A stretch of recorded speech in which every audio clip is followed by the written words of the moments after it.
They thought slashing my pay was a power move. What they didn't realize was that they just pulled the pin on a $42 million grenade. When the smoke cleared, it wouldn't just take out HR. It would level the whole executive team. They were playing checkers. I'd been playing chess for 16 years.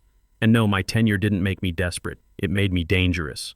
I'm Gabriel Morrison, 47 years old, and that Tuesday morning in March 2024 started like any other until I pulled into Vanguard Financial Systems and found someone else's name on my parking spot. Section A, Row 2, Spot 12, the spot I'd used for a decade. Efficiency realignment, chirped a voice behind me. Amanda Peterson, 32, sharp as a blade in her designer suit, stood there radiating MBA confidence and zero real-world scars. Our newly minted chief people officer, because HR director apparently lacked enough corporate jargon, offered me a smile colder than a tax audit. "We're reallocating based on utilization metrics," she said. "Metrics for parking?" I asked, slinging my laptop bag over my shoulder. "Every square foot counts in our optimization strategy." She tapped her tablet like she was conducting Beethoven. "Your new spot's in Section D." Section D, that meant gravel, dumpsters, and a not-so-subtle message. You're being phased out. See, I'm not just some tech guy who stumbled into success. I spent 8 years in the Marines, 2 tours in Iraq, 1 in Afghanistan, before transitioning to civilian life. When I joined Vanguard Financial Systems back in March 2008, I was 31 years old with military discipline, government security clearances, and a burning need to prove myself in a new world. The company was bleeding cash then, desperately needing someone who could build and secure their Defense Department payment processing systems from the ground up. That night, I drove home to our house in Cedar Park, where my wife Rebecca was helping our daughter Sarah with college applications. Sarah's 17, a senior at Westlake High with her sights set on UT's engineering program. Our son Ryan, 19, was home from Stanford for spring break, full of stories about his computer science classes and internship applications. "How was work?" Rebecca asked, looking up from Sarah's essay drafts. "Interesting," I said, kissing her forehead. "Amanda's making moves." Rebecca frowned. She'd met Amanda at the company Christmas party and came away unimpressed. What kind of moves? The kind that might affect Sarah's tuition payments. That got their attention. College isn't cheap. We're looking at $60,000 a year for Sarah, on top of Ryan's Stanford costs. Rebecca and I had planned everything carefully around my Vanguard equity and salary, but sudden changes could throw a wrench in those plans. "Dad, you're not going anywhere," Sarah said with teenage confidence. "You built half that company." She wasn't wrong. Over the next week, Amanda's pattern became crystal clear. She wasn't trimming fat, she was excising vital organs. Brent Hughes, our lead security architect, suddenly had his badge access under review. Michelle Taylor, who'd engineered our entire cloud infrastructure, got shut out of architecture meetings overnight. Jared Sullivan, the database wizard who saved us during the 2019 ransomware crisis, lost his admin rights without explanation. It was methodical. Target high-salary veterans, manufacture friction, document resistance, and build a termination file so airtight it'd make their own legal team nod in admiration. Classic corporate warfare, dressed up in efficiency language. But Amanda made one fatal mistake. She assumed I was just another aging engineer clinging to relevance. She had no idea I'd weathered 2 hostile takeovers, an SEC probe, and a CEO hell-bent on offshoring our entire division to save costs. And she certainly didn't know about the insurance policy I'd quietly stockpiled since before she'd even picked her undergrad major. That afternoon, I pulled up a folder labeled Contingencies, created back in 2008 when Vanguard was a cash-burning startup that needed someone who could handle Defense Department contracts and government security clearances. Inside, buried in Section 7.3 of my employment agreement dated March 15, 2008, I found what I was looking for. I read it 3 times, then smiled for the first time in weeks. Amanda thought she was playing corporate chess. She had no idea I'd been setting this board since day one. The first real shot came Thursday at 3:17 p.m. Shane Cooper, my senior systems engineer, messaged, "Can't push security patches to the Defense Payment Gateway. System says it needs special approval." My access still worked, but when I tried to grant him permission, the system flashed. "Requires CPO approval, CPO, Chief People Officer, of course." Amanda was inserting herself into every technical decision, creating bottlenecks where none had existed. By Friday, the weekly executive briefing I'd run for 7 years vanished from my calendar, replaced by a strategic ops sync led by Grant Williams, a 9-month product manager who still confused load balancers with filing cabinets. His email cheerfully noted, "You're welcome to attend as an observer." Observer. In the meeting I'd built from scratch to coordinate our Defense Department contracts, the same contracts that generated 40% of Vanguard's revenue. Monday brought escalation. Every budget request, every server upgrade, every vendor contract now required Amanda's sign-off. Purchases I'd approved solo for years suddenly needed her blessing for fiscal governance. The irony wasn't lost on me. A woman who'd never managed a P&L was now micromanaging decisions about systems she didn't understand. "Just tightening financial controls," she said sweetly when I confronted her in the hallway. "Compliance is key, especially with our government contracts." Translation: make your job impossible, then blame you for the delays. Then came her grand unveiling, a company-wide organizational transformation. In a conference room full of confused engineers, she drew boxes and arrows labeled synergy pods and agile decision matrices. Buried in the corporate fluff, all technical decisions would now route through an innovation governance council staffed by her hand-picked MBAs, most of whom couldn't debug a Hello World program if their stock options depended on it. I stood up during Amanda's presentation. "So when production melts down at 2 a.m., who answers the pager?" "The council," she replied without missing a beat, gesturing to her slide full of flowcharts. Nervous laughter rippled through the room. She tried to shut me down with talk of AI-driven incident response and automated escalation procedures. "AI doesn't debug memory leaks," I shot back. "It doesn't renegotiate cloud contracts mid-crisis when our Defense Department systems go down." Her smile froze. "Let's discuss this privately, Gabriel, meaning don't embarrass me in front of the troops." After the meeting, my keycard failed at the server room. "System upgrade," security said, handing me a restricted badge that looked like a visitor pass. My root access was flagged for mandatory rotation. My code permissions were under routine review. Even my company credit card was suspended pending expense audit verification. Death by 1,000 paper cuts. Old-fashioned sabotage dressed up as policy. She was good. In her files, I probably looked like a stubborn relic resistant to change. But while she built her case against me, I was building something far more potent. That evening at dinner, Rebecca noticed my mood. "You're quiet tonight." "Work stuff," I said, watching Sarah work through calculus homework while Ryan explained some Stanford coding project. "Is it serious?" Rebecca asked, lowering her voice. I looked at my family. My wife of 20 years, my kids with their whole futures ahead of them. Could be. But I've got a plan. After the kids went upstairs, I told Rebecca everything. Amanda's systematic targeting, the corporate reorganization, the not-so-subtle hints that my time was up. "What are you going to do?" she asked.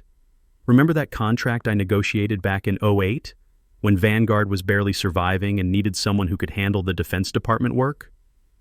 Rebecca nodded. She'd been there through those early days when I was working 80-hour weeks, building systems from scratch, earning security clearances, proving that a former Marine could excel in the tech world. I may have been more thorough than they realized. The next morning I made a call. "Lance, it's Gabriel. Need you to look at something." Lance Brooks, my lawyer through 3 company acquisitions, now living comfortably on retainer fees from successful tech exits I'd helped navigate. We'd first met in 2009 when Vanguard needed legal help with their government contracts. "Let me guess," Lance said. "Section 7.3, you remember?" "Gabriel, I wrote that clause. You insisted on it after your military contract experience. Said you'd seen too many good soldiers get screwed by fine print. If they cut your pay after 15 years, it triggers full equity acceleration automatically. That's the plan. How much are we talking these days?" "About 42 million, give or take tomorrow's stock close. Company's valued at 2.1 billion now." He whistled low. "And they're really doing this?" I pictured Amanda's scalpel smile. "Oh, Lance, they can't wait." Tuesday morning brought the coup de grace. Amanda's assistant scheduled a meeting. Compensation structure discussion. The email was sprinkled with corporate cheerfulness and buzzwords about alignment and market positioning. I replied with 2 words, "See you then." No fluff. Let her sweat the silence. That night I backed up everything important. Not to steal, but to document exactly what they'd lose the moment I walked out. 16 years of institutional knowledge. government contract relationships that took years to build, technical architecture that only I fully understood. I also called my old Marine buddy Jake Morrison, no relation, despite the name, who now worked cybersecurity for the Pentagon. Jake, hypothetical question. If a company lost their primary Defense Department liaison, how long to replace that relationship? For payment processing? Minimum 2 years, assuming the new guy can get clearance. Why? Just curious about continuity planning. Gabriel, those relationships are gold. Don't let some MBA bean counter convince you otherwise. Wednesday morning at 9:57 a.m. I walked into Amanda's corner office. Through the glass wall, I watched her arrange papers with surgical precision. Beside her chair sat a thick manila folder, bulging with what I knew was a meticulously crafted termination file. I knocked once and stepped in. "Gabriel, please sit," she said, gesturing to the chair across from her, deliberately lower than hers, a classic power move. "Water? Coffee? I'm fine." She shuffled her documents like a poker player setting up a bluff. Behind her, neatly arranged books, Radical Candor, High Output Management, The First 90 Days, looked more like stage props than actual reading material. "I wanted to have an honest conversation about your role here," she began, voice smooth as polished steel. "You've been valuable to Vanguard. 16 years. That's remarkable longevity in tech." She said longevity like it was a disease, not an achievement. "But as we evolve our business model and prepare for our next growth phase, we need to align compensation with current market standards." She slid a sheet toward me. "Your current package is significantly above benchmarks for your role." I skimmed the document. A 35% pay cut, demotion from Chief Technology Officer to Senior Technical Advisor, and a new reporting line to Grant Williams, the product manager who'd never managed anything more complex than a PowerPoint deck. "This is your offer?" I asked, keeping my voice flat. "It's about right-sizing to reflect current value delivery and market realities. You'd still have a meaningful role, just with updated expectations and compensation that aligns with industry standards. And if I say no?" Her smile turned sharp as a blade. "That would be unfortunate. We'd need to reassess whether there's mutual fit for your future here. Corporate speak for take the deal or get fired." I leaned back in the deliberately uncomfortable chair. "Amanda, we both know what this really is. Let's skip the script." For a split second, her corporate mask dropped, revealing the cold, calculating strategist beneath. She was annoyed that I wasn't playing the victim role she'd written for me in her little corporate drama. "Fine," she snapped. "The market's changed. Your compensation is unsustainable for someone in a non-strategic role. The defense contracts are being transitioned to a more scalable team structure. Take the restructure or we part ways. Non-strategic role." The woman was talking about Defense Department contracts that brought in $800 million annually, nearly 40% of company revenue, and calling them non-strategic. "I need to call my attorney," I said, pulling out my phone. The word attorney hit her like a bucket of ice water. "Gabriel, that's really not necessary. This is just a business discussion between colleagues." I was already dialing. "Lance, it's happening. Send the letter we prepped." I held her gaze while talking. "You'll have it in 3 minutes." I hung up and pushed the unsigned proposal back across her designer desk. 16 years, Amanda. Maybe check what kind of deal employee number 12 negotiated when this company was one missed payroll from bankruptcy. Her phone buzzed. Then her laptop chimed. Then her desk line lit up like a slot machine hitting jackpot. "What did you—" Amanda snatched her phone, color draining from her face as she read the incoming message.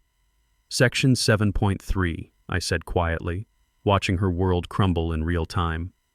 "Any material pay cut after 15 years of service triggers automatic acceleration of all unvested equity. That's about $42 million at today's market price. Pre-tax, of course." She gaped like a fish gasping for air, scrolling frantically through what I knew was Lance's perfectly crafted legal notice. "Your move," I said, and walked out. Behind me, I heard her fumbling with the phone. "Get me legal, now." Code red. The drive home took 14 minutes. By the time I pulled into my driveway, my phone was exploding. 23 missed calls, 57 texts, notifications flooding in like a cyber attack. I silenced it all and walked into my house where Rebecca was making lunch. "How'd it go?" she asked, reading my expression. "I just detonated a $42 million bomb," I said, kissing her cheek. She raised an eyebrow. Should I be worried? Only if you don't like financial security for the next 3 generations. I poured a glass of the good scotch, the bottle I'd been saving for a milestone. If triggering a $42 million contract clause doesn't count, nothing does. On my kitchen island, my laptop glowed. I logged into my secure cloud drive and pulled up the file. Employment Agreement, Gabriel Morrison, March 15, 2008. 19 pages of legal text that no one at Vanguard had bothered reading in over a decade. Why would they? To them, I was just office furniture, part of the background. You don't inspect the foundation when you're busy redecorating the penthouse. But there it was, page 7, section 7.3. If base compensation is reduced by more than 15% after 15 years of continuous service, or if termination without cause occurs post 15 years, all unvested equity shall immediately vest at fair market value as determined by the most recent third-party valuation. This provision supersedes any later agreements, amendments, or company policies. I'd insisted on that clause back when Vanguard was bleeding cash, desperate for someone who could build their Defense Department payment processing from a risky startup into a government-contracted powerhouse. The founding CFO had signed it without hesitation. After all, who expected anyone to last 15 years at a shaky fintech upstart that might not survive the 2008 financial crisis? My phone rang. Lance on speaker, with background voices that sounded like a war room. Gabriel, I've got Cole Patterson and Diana Williams from Vanguard Legal on the line. Gabriel. Cole's voice was tight. He was the current CEO, promoted just 18 months ago from the VP sales role. We need to discuss this situation immediately. What's there to discuss? The contract's pretty clear. It's a 16-year-old agreement, Diana Williams interjected. She was their head of legal, brought in last year specifically to handle their planned IPO. There may be questions about enforceability given the changed circumstances. Changed how? Lance cut in smoothly. My client has performed exemplarily for 16 years. Vanguard's grown from a struggling startup to a $2.1 billion company, largely on the strength of the Defense Department contracts Gabriel built and maintains. The contract is fully binding unless Vanguard doesn't honor its own legal agreements. Silence crackled through the line. We'd like to meet tomorrow morning, Cole offered carefully, to explore options. My client doesn't need to negotiate, Lance said. The pay cut was formally offered by your chief people officer with full authority. The clause triggers automatically, regardless of whether Gabriel accepts the offer. You made your move. We could withdraw the proposal, Cole blurted. I spoke up. Amanda Peterson is your chief people officer, appointed with full authority over compensation decisions. Are you saying she didn't have the power to make that offer? More silence. They were trapped in their own corporate structure. The board will need to be notified immediately, Diana finally said. This has material financial implications, SEC disclosure requirements alone. Then notify them, Lance said cheerfully. In the meantime, I'll send wiring instructions. Gabriel's investment account is ready for the transfer. He hung up before they could reply. They're panicking, Lance said when we reconnected privately. $42 million is manageable for a company their size, but the timing is terrible. They're in the middle of IPO prep, and sudden executive departures raise red flags. Plus, if this leaks before their S1 filing, the market will assume there are bigger problems, I finished. Exactly. They'll try to contain this, maybe offer a structured payout over time, keep you nominally employed until after the IPO. I thought about Amanda's smile, her systematic targeting of every experienced engineer who'd built the company. No deals, full amount, immediately. The next morning brought the first system failures. At 6:47 a.m., Wade Phillips, the VP of Engineering, texted, "Major outage on the Defense Payment Gateway. The authentication tokens expired overnight. Nobody knows the renewal process." I sipped my coffee and watched the sunrise over Cedar Park.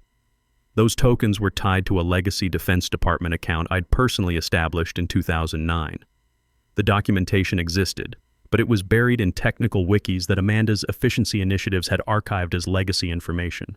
By 7:30 a.m., the financial press had picked up the story. Vanguard Financial Systems suffers critical government contract outages. The stock price began to slide. Then came the bombshell at 9:15 a.m. Breaking.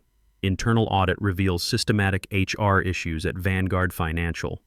Someone had leaked the smoking gun, an internal audit showing that Amanda had been systematically targeting employees over 45, maintaining a spreadsheet cheerfully titled Legacy Optimization Targets that listed every employee with more than 10 years tenure, their salaries, and projected savings from their elimination.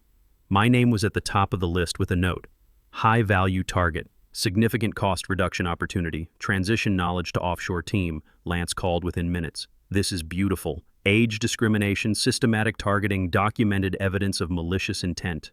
We could sue for triple damages under federal employment law. I don't want to sue, I said. I just want my $42 million. Which is why Cole Patterson is about to call you directly. My phone buzzed. Austin area code, Gabriel. Cole sounded like he'd aged a decade overnight. We need to talk. I'm listening. Off the record. There's no off the record here, I interrupted. I'm recording this conversation. A long pause. Fair enough. The audit leak. We know that wasn't you. Considering I've been locked out of all corporate systems for over a week, that's generous of you to acknowledge. We desperately need help with those authentication certificates. The Defense Department is threatening to suspend our payment processing license. Sounds like a technical operations problem. Gabriel, please. This affects 300 jobs. Good people who had nothing to do with Amanda's decisions. He wasn't wrong. The longer the system stayed broken, the more likely mass layoffs became.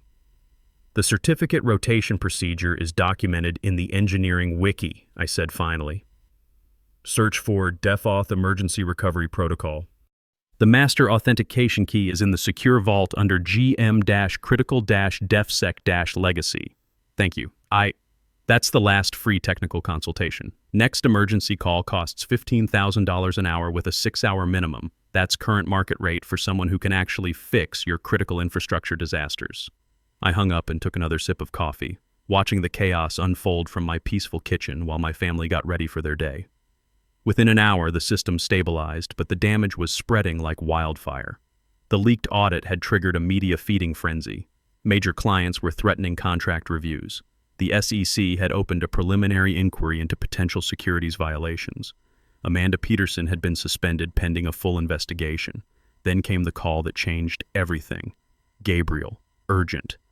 Check your personal email, Wade Phillips said, his voice tight with stress. I opened my laptop to find a forwarded document. Subject line: SEC whistleblower complaint. Vanguard Financial Systems. Someone had gone completely nuclear. A 23-page complaint detailing systematic age discrimination, financial irregularities, and a documented pattern of terminating high-value employees just before major equity vesting events. My case wasn't isolated. It was part of a deliberate strategy. The complaint included screenshots of internal emails where Amanda bragged about optimizing human capital costs, board minutes discussing legacy workforce transition strategies, even recordings of executive meetings where they calculated exact savings from replacing senior engineers with offshore contractors. The phrase that stuck out: maximizing pre-IPO cost optimization through strategic workforce right-sizing. Translation: fire expensive older workers before going public to boost profit margins. My phone rang. Cole Patterson himself calling directly. I assume you've seen the whistleblower complaint, he said without preamble. Hard to miss. We need to settle this today, before markets close tomorrow. This is spiraling beyond anything we anticipated.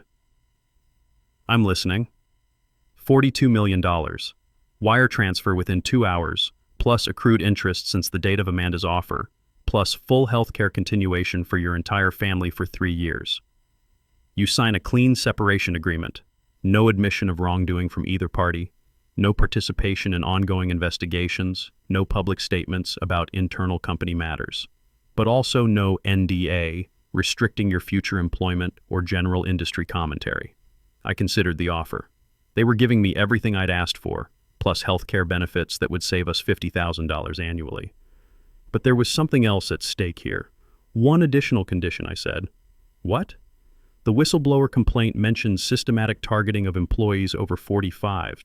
I want written commitment that Vanguard will immediately halt all age-related optimization initiatives and conduct full reviews of anyone terminated under similar circumstances in the past 18 months, with offers of reinstatement where warranted.